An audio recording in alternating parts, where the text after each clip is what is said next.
Fala galera, tudo certo com vocês? Mais um vídeo aqui no canal e hoje um vídeo super rápido, porque eu tô gravando isso logo depois da convocação do Ancelotti para sair o mais rápido possível, só com os meus pitacos iniciais do que foi essa convocação, do que eu achei das principais surpresas e também de quem ficou de fora dos 26 nomes que vão representar o Brasil na Copa do Mundo. Os vídeos de seleção normalmente chegam uma galera nova no canal, então eu peço encarecidamente o like no vídeo e também a inscrição que ajuda bastante a gente.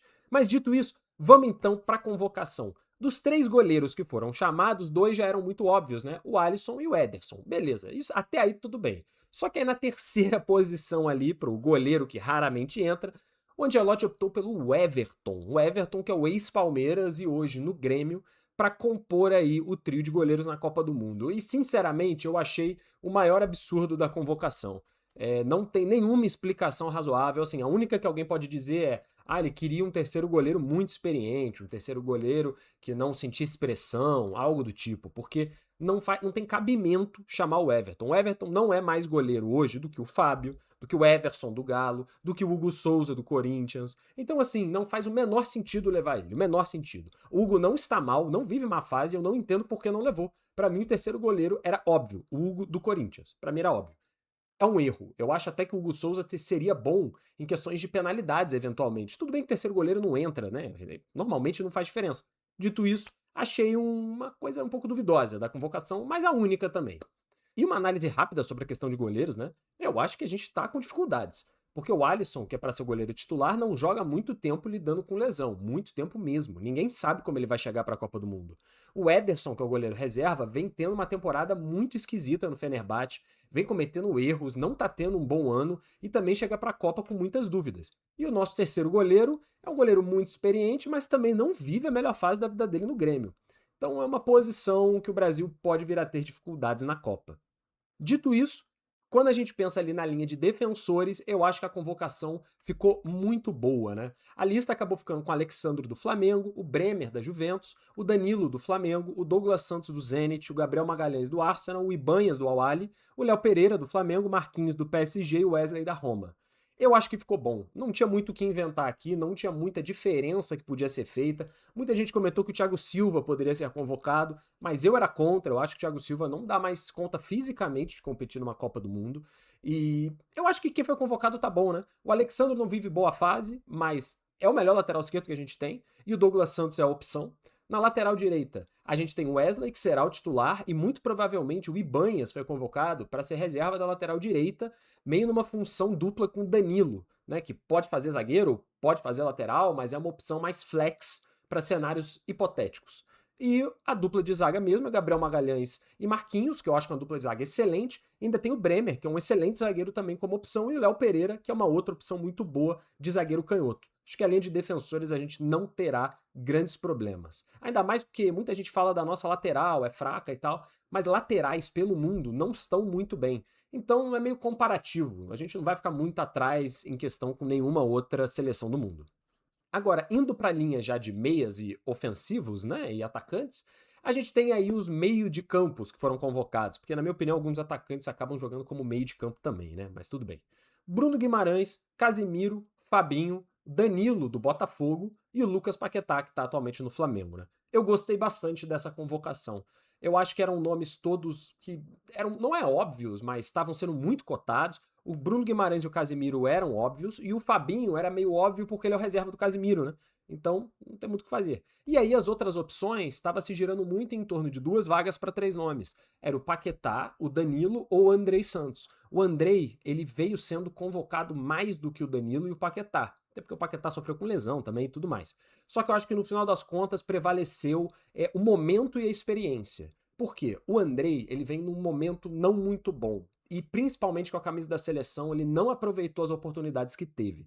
Já o Danilo é o oposto. Mesmo que no Botafogo alguns jogos não sejam tão bons e outros sejam muito bons, na seleção o Danilo pegou essa vaga. Ele conquistou essa vaga porque ele teve performances muito boas em sequência. Então, o momento dele, o gabaritou é para a seleção. E o Paquetá, mesmo voltando de lesão, ele vem jogando bem no Flamengo, ele se recuperou do início do ano, que ele não estava ainda muito bem encaixado no futebol brasileiro, e agora vem apresentando um bom futebol. E além disso, acho que o principal é a experiência que ele tem com a seleção. Ele já joga na seleção há muito tempo, ele já jogou outra Copa do Mundo. E para uma competição de tiro curto como essa, o Paquetá certamente vai ser um cara importante. Pode jogar de volante, pode jogar de meia, pode jogar até de ponta, se for o caso. Então eu achei que ficou bom. O Andrei Santos acabou perdendo a vaga, mas os meio-campistas ficaram top. Isso aí não tá fazendo falta pro Brasil, não. E na linha de atacantes, para mim é uma situação parecida, tá? Foram convocados o Endrick, o Gabriel Martinelli, o Igor Thiago, o Luiz Henrique, o Matheus Cunha, o Neymar foi convocado sim, vou falar sobre isso, o Rafinha, o Ryan e o Vini Júnior. Daqui a grande surpresa foi o Ryan, né?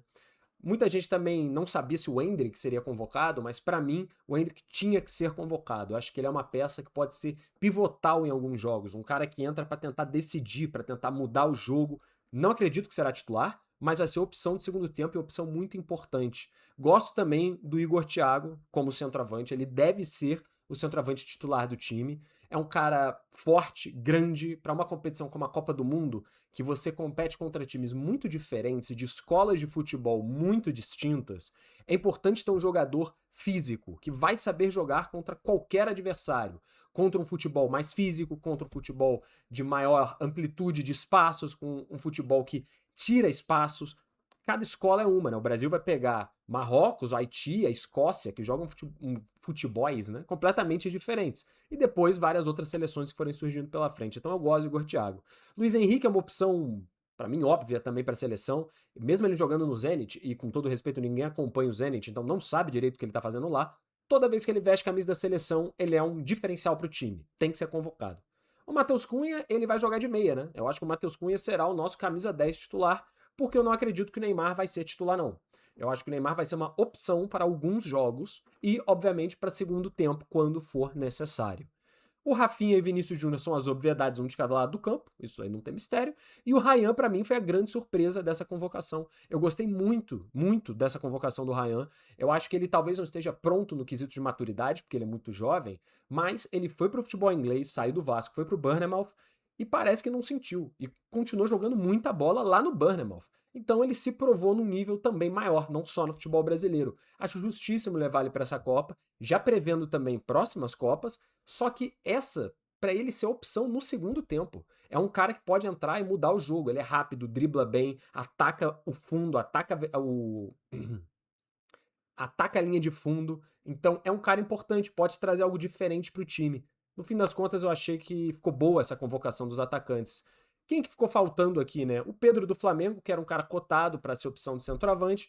O Ancelotti preferiu o Igor Thiago mesmo nessa posição e o Endrick como um reserva, né, mais ou menos aí do centroavante, e optou por deixar o Pedro de fora e também acabou deixando de fora o João Pedro do Chelsea, que veio sendo convocado bastante, era um nome bem cotado para ir, e eu acho que ele perdeu a posição para o Neymar.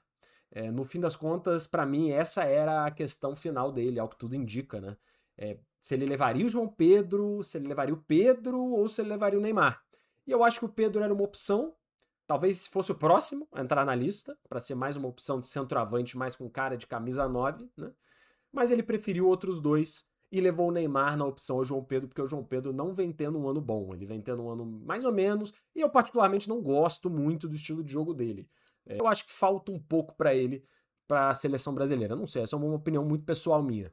E o Neymar é aquela coisa, né? É um cara muito importante pro coletivo, ele é muito importante pessoalmente mesmo, né? Para os outros atletas da seleção. Isso faz com que psicologicamente eles estejam mais tranquilos. É um cara que vai absorver pressão. É um cara que pode entrar num segundo tempo para tentar mudar alguma coisa em poucos minutos. E é isso que ele pode entregar. O Neymar não é mais um cara que vai jogar 90 minutos e vai decidir um jogo. Não vai ser esse cara. E em confrontos mais complexos, eu duvido que ele vai entrar desde o início. Talvez contra a Escócia, talvez contra o próprio Marrocos. A primeira fase, o Neymar às vezes joga, né? Mas vai ter que ser controlado. E é um cara mais uma peça para vai que a gente precisa dele, né? Quem sabe ele não decide alguma coisa, nem que seja para bater um pênalti e classificar o Brasil. Dito isso, eu acho que a convocação ficou boa. Não tinha muito o que fugir, não tinha muito como sair muito dessas peças. Poucos nomes poderiam ter sido convocados, mas que no fundo não iam fazer muita diferença, na minha opinião. O mais central é a questão dos goleiros para mim. É um problema. A gente precisa muito que o Alisson esteja bem na Copa do Mundo. Porém, a gente só vai descobrir isso naquele primeiro amistoso que vai ter. Se eu não me engano, o Brasil joga contra o Egito uma semana antes da Copa. Eu imagino que o Alisson vai jogar, né? E aí a gente vai conseguir enxergar se ele tá pronto ou não para a Copa do Mundo. E se ele não estiver pronto, cara, aí a gente vai ter que confiar um pouco na magia do futebol para ser hexa, porque vai ser difícil sem goleiro, viu? Eventualmente a gente vai pegar a Espanha, a França, a Inglaterra, e aí tem Harry Kane, Mbappé, Lamine Yamal chutando a bola pro gol. O goleiro vai ter que ser bom. Dito isso, eu acho que no fim das contas valeu e foi o que a gente esperava mesmo, com algumas poucas surpresas, mas dá pra ganhar. Minha análise rápida é que dá pra ganhar, cara. Dá pra ser ex. O time do Brasil é muito bom, pô. É uma seleção que é melhor do que a maior parte das outras seleções do mundo. Pra mim, provavelmente está aí no top 5, atrás claramente de França, de Portugal, Espanha, e aí depois, cara, aí depois é um Deus nos acuda. O Brasil é em nível de par de igualdade com o resto. Com a Inglaterra, com a Holanda, com seja lá o que for que você queira dizer. Eu acho que talvez só a França, Portugal e a Espanha estejam um passo acima, mas também nada que em 90 minutos o Brasil não possa resolver o jogo e vencer, né? Porque é tudo que a gente precisa. Contra esses times, a gente vai precisar de 90 minutos. E 90 minutos, nem sempre o melhor time ganha. O futebol é assim e por isso nós gostamos dele. Espero que vocês tenham gostado do vídeo. A gente vai voltar ainda essa semana para dissecar um pouco mais essa questão da convocação e da seleção brasileira aí para a Copa do Mundo. Espero que vocês tenham gostado. Um forte abraço e até a próxima.